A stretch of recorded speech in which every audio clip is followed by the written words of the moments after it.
in these tough economic times, it's hard to go to conventions, and you always have to be watching the wallet and the penny and everything like that. So we're going to go over ways to go to a con on the cheap. With me is Elizabeth and Patrick. Hey. So what's the first thing that we can suggest for people to watch their wallets going to conventions? Well, I think primarily they should pick a convention near them, because generally speaking, a convention near where they live is going to be cheaper to get to, and just cheaper all around usually. And Elizabeth already covered how to find a convention near you in our first episode back in January. Yeah, go check that out. Yeah. You really need a badge to attend the convention. You can't just walk around and kick you out. So, to get your badge, register early. That's when the cheapest rate will be. It'll go up before the pre-reg time ends, and then it'll be even more at the door. So make sure you pre-reg early. Yeah. Plus, you'll be in a shorter line, usually. The good thing about pre-registering, it gives money to the con to make sure they're still operating by the time the con comes around. That's one good thing. Also, see, if you can't afford to go to the whole convention, you can always just go for one day, and the single day passes are cheaper than a whole weekend pass. And if you have a bunch of friends, if you're in an anime club, you can also try for a group rate.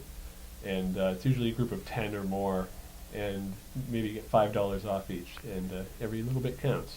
And even if you just, if you're on the younger side of the convention going age, and you have parents, have the parents do the group rate. Save them some money too. So next is, when you're at a convention, there's always the downtime in between days, which means you're at a hotel. So good ways to go about hotels is going through the website, and most cons have a special rate for either the hotel they're in or next to. Anything else? Yeah, the convention signs a contract with the hotel to be able to get a really good rate. Sometimes it's really, really good. It's not an anime convention I'm going to this summer, but they got this ridiculous rate at this hotel in Arizona that's $100 a night, and it's usually $200 or $300 a night. And I know some other conventions it can be significantly cheaper, a couple $100 a night cheaper. So you definitely want to book with a convention's hotel. It's also helps the convention itself because they set aside a certain amount of rooms, and it's something they need to. Well, yeah, basically the convention signs a contract with the hotel for a certain amount of rooms. No matter what, the hotel is getting the money for those rooms, and that's done to the convention. So if the convention can fill that, then the convention's happy. Like PAC. And also, you may want to research other hotels in the area, especially if the convention hotel is full. Mm-hmm. You can check websites like hotels.com and try to find a good rate. Yeah. Also, if you have AAA or someone in your room has AAA, use that.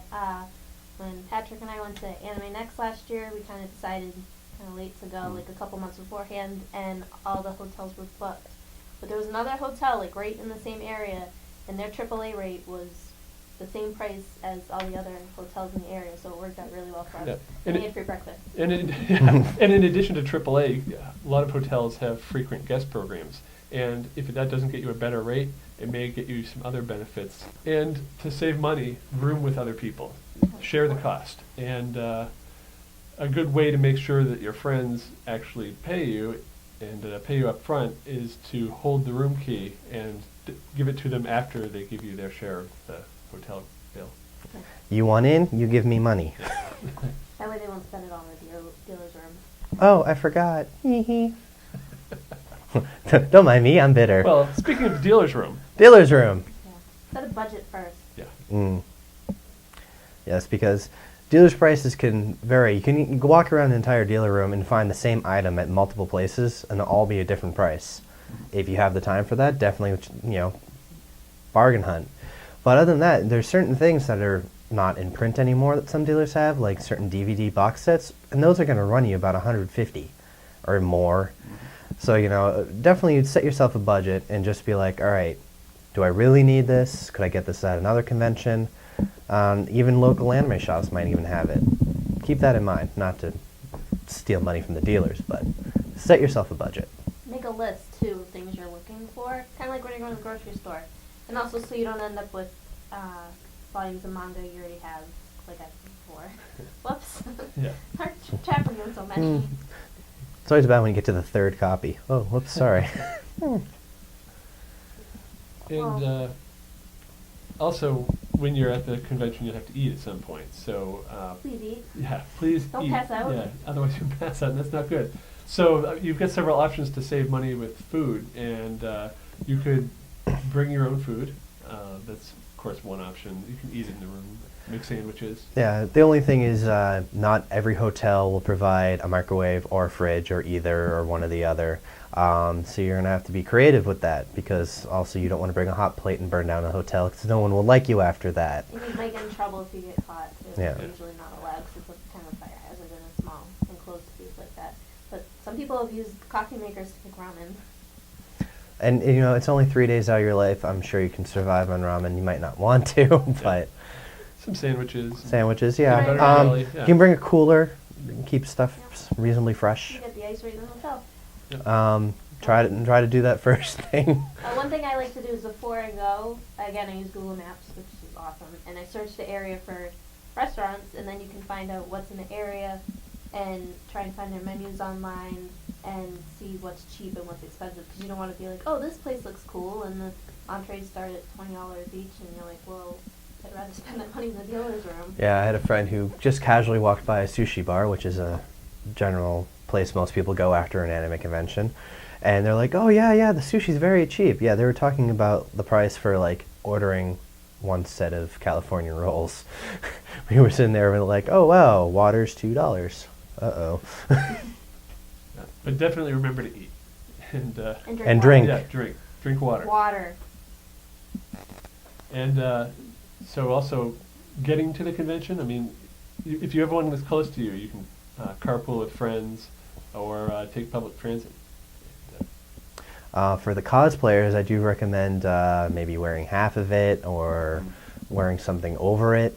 It's very awkward when you're trying to travel through the subways of a major city dressed as Vash the Stampede. One good thing to remember is for money, go to an ATM beforehand because there might not be your bank there, and those fees can really add up. And also, any ATM of the small ones where you pay the little fee there in the hotels or the convention center will most likely run out of money halfway through the first day. But I think the biggest money-saving tip that we can give is if you're looking to get to a convention and spend very little money, at least in terms of hotel or badge and other things like that, staff the convention or volunteer. You usually get some benefits such as free admission in return. So yes, you're sacrificing some of your times and possibly going to certain events, Yeah, staff comes first. but you don't pay for anything. Yeah. Most cons actually offer even food, give you food. Some at the hotels too. Yeah. And parties actually. That's Yeah. fun. And so those are our tips. Those are our tips. Yep.